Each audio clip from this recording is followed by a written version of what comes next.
మావా, ఈ ప్రపంచం ఒక గ్రేటెస్ట్ అండ్ హానరబుల్ పర్సన్ని మర్చిపోయింది. తెలిసిన వాళ్ళు మర్చిపోయారు. అండ్ చాలా మందికి అతని ఎవరో కూడా అసలు తెలియదు. కానీ అతని గురించి అందరూ తెలుసుకోవాలి. అతని పేరే జీడి నాయుడు మావా.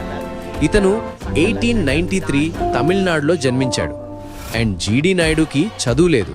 కానీ ఇతను ఒక రోజు తన లైఫ్లో ఫస్ట్ టైం ఒక మోటార్ సైకిల్ని చూసి ఇతనికి దాని మీద ఇంట్రెస్ట్ పెరిగి డబ్బులు సేవ్ చేసి మోటార్ సైకిల్ కొన్నారు.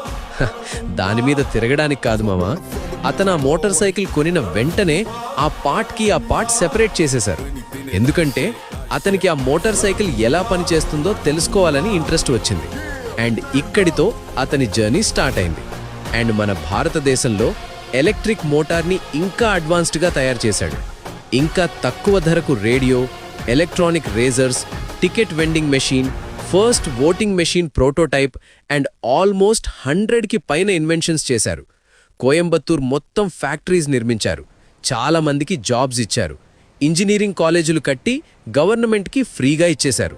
మోస్ట్ గ్రేటెస్ట్ సివి రామనే ఇతని తెలివి చూసి ఇంటెలిజెంట్ అన్నారు. ప్రపంచం అతన్ని భారతదేశం ఎడిసన్ అని పిలిచింది. అయినా కూడా చాలామంది ఇండియన్స్కి అతని పేరు తెలీదు. అండ్ ఈ వీడియోని ఎంతమందికి వెళితే అంతమందికి షేర్ చేయండి. జీడి నాయుడు గురించి అందరికీ తెలియాలి.